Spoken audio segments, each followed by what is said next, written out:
Antes de acontecer a crise de 2008, só pelas contas correntes dos Estados Unidos, o Delfim Neto previu que o PIB lá ia cair. Ele previu como? Baseado em estudo do FMI. Então é um trem interessante, tá? Toda vez que as contas externas pioram, o país entra em crise.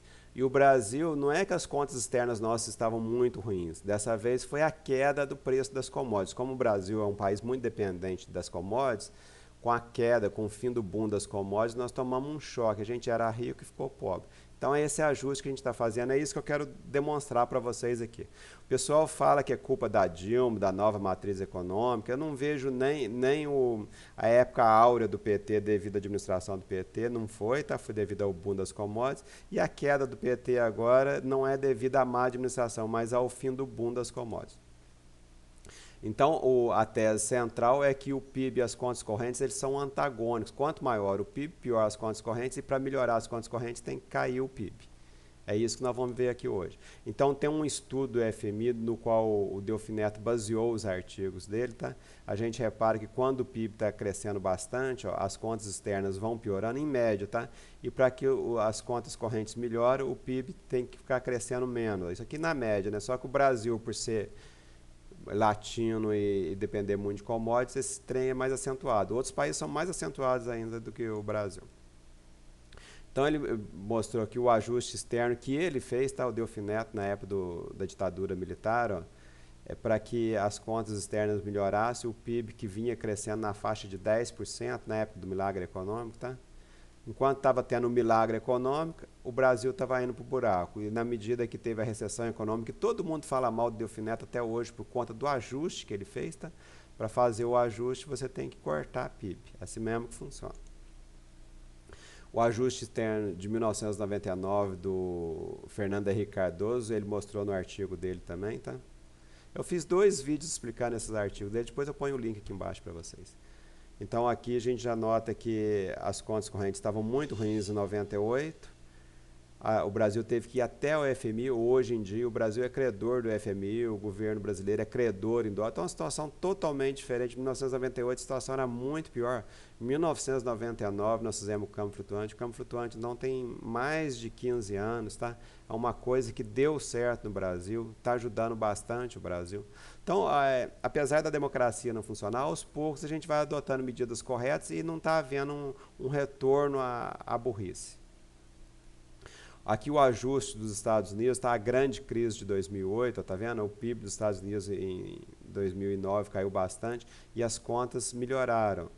Agora, no momento, não estou analisando os países ricos, por quê? Porque eles são importadores de petróleo, com a queda do petróleo eles devem estar bem, tá? Mas qualquer hora, deixa o petróleo melhorar um pouquinho, na hora que me der vontade eu vou analisar o problema dos países ricos, tá? No momento, é os exportadores de commodities, Brasil, Rússia, Venezuela. Aqui são as grandes crises cambiais, tá? Então, aqui, ó, na época em que o petróleo estava barato, quem teve crise era país pobre, Tailândia, Brasil, Argentina, teve aquela crise da Rússia, crise asiática, tá? E depois, quando o petróleo ficou caro, quem teve problema foram os países ricos, ó. Estados Unidos, Grécia, Espanha, e agora está invertendo de novo, está voltando para os pobres, tá? Aqui o detalhe é o seguinte, Tailândia e Argentina fizeram ajuste sem financiamento. O que significa isso?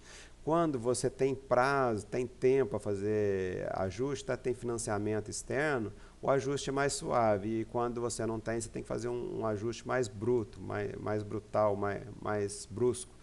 Então aqui ó, na Tailândia, ó, o PIB chegou a cair 10%, ó, as contas externas melhoraram rapidamente. Então, de acordo com a mesma tese, tá? Para que as contas externas melhorem, o PIB cai.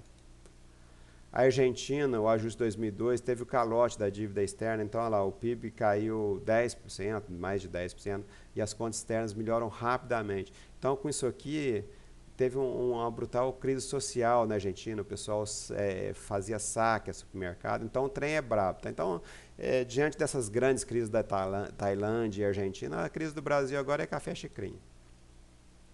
A crise da Grécia, ó, por ela não poder desvalorizar a moeda dela, por ela participar do euro, é uma crise de muitos anos, é uma crise longa.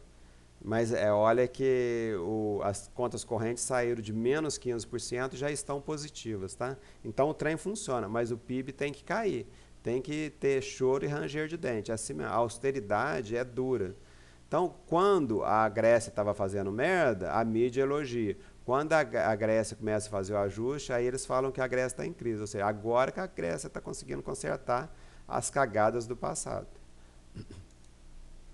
A Espanha também, no mesmo rumo da Grécia, tá vendo? De menos 10% foi para zero, mas aqui ó, o PIB para de crescer. E ela também não pôde desvalorizar a moeda porque ela está na zona do euro. O Reino Unido, as contas correntes dele estavam piorando rapidamente, tá vendo? Eles fizeram um ajuste parcial em 2008, né? Junto com a crise americana. Mas agora, sinceramente, confesso que eu não estou acompanhando os números do Reino Unido, mas a dívida externa deles é grande. O Brasil tá o ajuste cambial de 2002, com a ameaça do Lula ganhar a eleição, tá? Aqui, ó, em 2003 o PIB cresceu. Mas agora aí que está o detalhe, tá? Não é só PIB e contas correntes. Por que o ajuste aqui foi muito mais tranquilo e até em 2004 o PIB cresceu bastante? Foi porque nós tivemos um grande ganho nos termos de troca. Com o boom das commodities, as nossas mercadorias se valorizaram. Então, o ajuste é muito mais fácil do que quando o preço das commodities cai. Era um ajuste, tá? Mais por... as transações correntes não estavam muito ruins. Era mais um problema político, medo do Lula ser eleito. Tá? Então, por isso que o ajuste foi forte, assim, sem necessidade, praticamente. Então, com a queda nos preços das commodities atualmente, o Brasil se viu obrigado a fazer um ajuste externo. Então, é por isso que o PIB parou de crescer nos últimos anos. Tá? Essa, pelo menos, é a minha tese. E quem quiser abraçar a outra, que abraça, tá? Mas só que vai ver que não é. Quem entende mesmo de economia pega os números e vai analisando. Agora, é evidente que o preço das commodities subindo e descendo faz com que essa relação PIB e transações correntes não seja linear. Então, com o boom das commodities aqui, ó, tá vendo? O Brasil viveu anos áureos, tá? Com a reeleição da Dilma. A eleição da Dilma foi em 2014, já estava na queda, tá?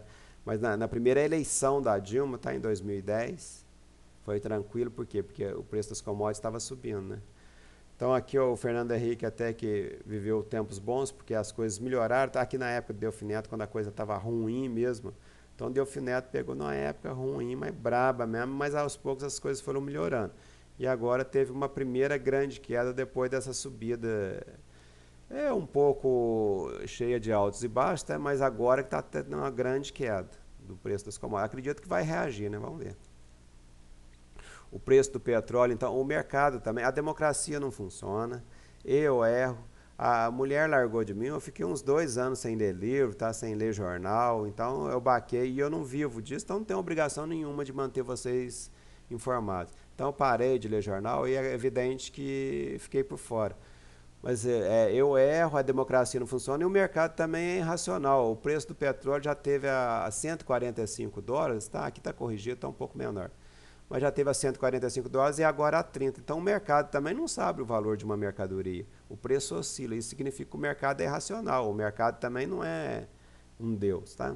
Então com essa queda abrupta aqui, ó, jogou o Brasil na crise. Tá? Apesar de a gente ser importador de petróleo, o preço das outras commodities, minério de ferro, o preço da agricultura, também acompanha o preço do petróleo. Então aqui é só um exemplo, tá? Outro exemplo de que o mercado é irracional é o preço do Ibovespa. Então o Ibovespa já chegou corrigido pelas exportações mundiais, tá? A 250 mil pontos, a 5 mil pontos com o Nasdaq, tá? Que foi a maior crise do Ibovespa. E agora está, vou falar a verdade, não sei nem quanto está, mas parece que está em cerca de 30 mil pontos, né? Nem sei. Esse gráfico que talvez tenha alguns dias, tá? Então, mas de uma maneira geral, eu tirei uma linha de tendência, mesmo com os altos e baixos, ao longo do tempo a situação brasileira está melhorando, tá? Mas com essa queda aqui é evidente que o Brasil entra em crise porque as empresas perdem poder de investimento. O pessoal fala muito da Petrobras, mas talvez a crise da Vale do Rio Doce, apesar de ser privada, tá muito maior. O Ike Batista, uma empresa privada, né? As empresas dele privadas também cometeram grandes erros. Então não é só o governo que comete erros, o mercado comete erros, todos nós cometemos erros. Mas não é porque a gente comete erro que o trem não funciona nada, entendeu? A gente não precisa acertar tudo. Se um grande investidor acertar 55% das apostas dele, ele fica milionário. Ele não precisa acertar 100%. Pouco mais de 50% já faz o cara ficar rico.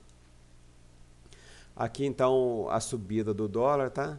O dólar ultimamente deu mais uma subidinha por conta de crise, né? Por conta pelo Banco Central não ter subido a taxa de juros, mas pelas contas externas, pelas transações correntes, ele não tem força para se manter acima. Então, o governo tem reservas para poder baixar esse dólar, só não vai baixar se ele não quiser, se for burro, tá? Então o dólar vai cair, ele não vai subir, vai cair. O saldo comercial, então, está melhorando muito acima do previsto pelo Focus, tá? Apesar de ter a projeção, está bem melhor. As transações correntes também estão melhorando. O PIB está crescendo menos do que o previsto e as contas correntes estão melhor do que o previsto. Essa que é a verdade. Então, quando o Brasil está indo para o buraco, tá, a mídia elogia. E a mídia também gosta de exagerar. O morno não vende. Ou é gelado ou é fervendo, tá? A mídia ela gosta de exagerar. Quando o trem tá ruim, ele só traz comentarista que joga o Brasil para baixo. Quando o trem tá bom, só traz comentarista falando que o trem tá lá em cima. Não é bem assim, é no meio, tá? E quando as contas estão melhorando, o Brasil está ruim. Então a mídia ela vende o exagero, tá? A gente tem que acostumar com a mídia que eles são exagerados. E geralmente eles gostam de falar mal do governo. É isso que vende, tá? Eles elogiam quem compra eles para elogiar e fala mal porque falar mal vende. Um jornal que fica falando bem dos outros não vende. Então, para vender jornal, você tem que falar mal. E você vai elogiar quem te paga para receber elogio. É assim que funciona a mídia. Então, as contas externas brasileiras estão melhorando, tá? O PIB está caindo muito forte. E esse ajuste está sendo mais difícil por conta do fim do boom das commodities. O ajuste aqui em 2001 e 2002, tá vendo? Foi tranquilo e o PIB cresceu porque estava tendo um aumento do preço das commodities as contas, as nossas, como é que chama? Os termos de troca estavam melhorando. Falou, moçada?